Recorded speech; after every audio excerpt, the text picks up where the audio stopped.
breadcrumbing.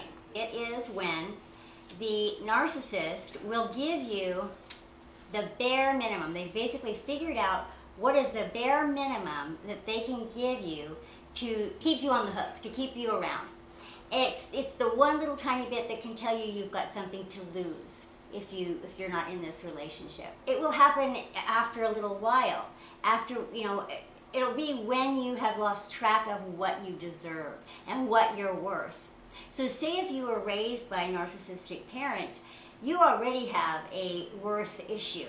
You don't know what you deserve. You've never received, what you deserve. You've never been taught, that you are really valuable and precious, and you deserve to be loved, and you deserve to be cared for, and you deserve to have your needs matter, and you deserve to be safe and listened to, and all of that. You've never had any of that. So you're not looking for that. And so, later when you start to heal, you'll look back and you'll think no person who was raised in any kind of loving and healthy environment would have ever put up with that. But we do it because it's familiar, and our human brain tells us what's familiar is right. It feels right. It feels like chemistry. And probably, before we're healed and know what's going on, getting with someone who is really kind and loving and generous would feel weird to us, frankly. It might even feel boring to us. The man I'm married to now, I would never have been attracted to when I was younger, because he's just really kind and very reliable and responsible, and cares about my needs and all that kind of stuff. Makes me feel safe. And I would have just wondered what that was about. Wouldn't feel right to me, because that would have been so unfamiliar. I was always trying to earn love, and always feeling like I was just on the verge of losing the little love that I got. And how I would lose it would be if I had needs. If I needed anything or I asked for anything, that would push it over the edge, and I'd lose it. So what ends up happening is the breadcrumbs will be something like, they will, basically do something for you they should have always been doing.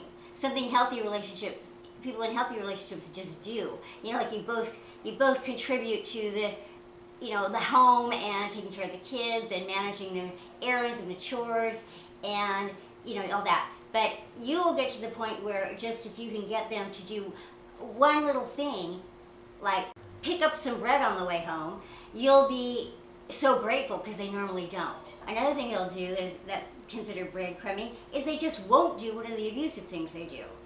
They'll just maybe be a little bit nice that time. Kids are very susceptible to breadcrumbing, very, very susceptible to it, and they just hold on to this little nugget of niceness and make it mean so much that it can wipe away, weeks or months of meanness, and undo all of that. And if we were raised this way, we do that. We just automatically do that. Their abusive parent neglect them, ignore them, snap at them, be mean to them for weeks. And then one day come home and play little video games with them, and it'll wipe it all out. Basically, what's happening when they're using breadcrumbing is you're just starving. You are living on crumbs. It's a love and respect and kindness desert. You're in emotional famine, intimacy famine. Narcissists just won't do the necessary things to maintain a relationship. They just won't do it. And so the only person that would ever be in this situation is someone who has really low expectations of another person, way too low, and a person who is basically used to neglect and abuse. And so this is interpreted to them as not so bad, kind of, what they expected. And you can go on this way for a really long time. Things that are really abnormal start to just seem really normal to you. And when you break the cycle and you get out into a more healthy environment, you get around other people, it can be really shocking what you've been putting up with. I remember when I got with this husband, and just how his family was when I first met his family, and how they were with him, how they really cared about his needs, and they really were concerned for him and concerned for me, and all that. It was the first time I'd ever experienced that in a family, and it was so interesting, because with a narcissistic family, they will want to look like that. They'll want everybody to think that you're an intact, happy family, but they won't really be concerned about your needs. They won't really want to have to bother themselves with that. They won't, they don't want to think about someone else's needs. They don't want to inconvenience themselves by meeting your needs. Nothing like that. His family was busy helping each other out and doing, concern, actually thinking about what other people needed and trying to help meet their needs. And, mutually beneficial. My family, it was always about my not needing anything and trying to meet their needs all the time. And that's how the relationship was managed. And it finally ended up blowing up when I got really sick and I needed help. And the relationship didn't survive that. I got really sick and needed help, and my husband left, and then my family left. So it was really brutal, but so bad that I could not deny it anymore. I had to look at what was going on. Breadcrumbing can happen also when you might be getting a little bit wise and you're pulling away.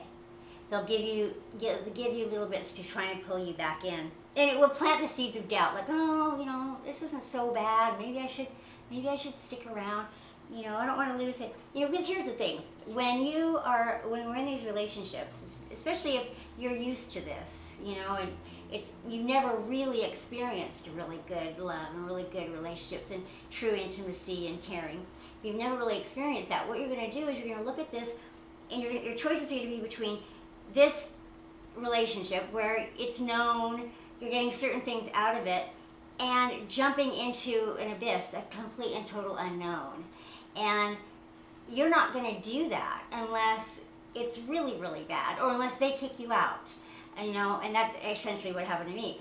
But, we will stick around because, especially if you don't know about this abuse, you don't know what's going on, you will always think, it was good once, we can get back there. Because you don't know that was the act and this is the real thing. You don't know that. You'll always be hanging on to what once was when they were acting and thinking that was the real them. You can get back to that. And also blaming yourself, because they will blame you. And you would rather blame yourself because then you can try and fix it and all that. And also then your relationship, then they could still love you. Then you could still feel like you are loved, because if you weren't doing whatever is wrong with you, it would be fine. In the beginning, they will test you. They'll test you to see how little you will tolerate, or how much you will tolerate in terms of abuse, how much neglect, how much abuse you will tolerate. And I can look back on all those red flags now and just see that I played right into it. I was very, very, very vulnerable to having this happen. In these relationships, these narcissistic relationships, we become very self-reliant. We become very self-reliant because you just know not to count on anyone else. You can't ask anyone else to do anything for you. You have to do everything. And so that just becomes the norm for you. And you can at some point get really exhausted and feel really depleted. And in my case, what ended up happening is I had a heart attack at 33 years old. Because your relationships are just so completely out of whack, imbalanced, and you are emotionally depleted, and there'll be different stages where it moves further and further and further away from what would have felt good. Narcissists are so arrogant that they can even try and make you feel guilty for the breadcrumbs. They'll do something so small, and then you'll hear about it again. They're like, "What? I did that thing. I got that. I picked up that bread for you on the way home." And also, by giving you the breadcrumb thing, it will be sort of saying, so you can't ask for anything else. You can't say I didn't do anything. When this happens at work, it'll be something like be overworked and your boss will be really rude and impossible and expect a lot of stuff from you. It'll go on a really long time and maybe you'll be underpaid and blah, blah, blah. And then they'll do something like have a pizza party.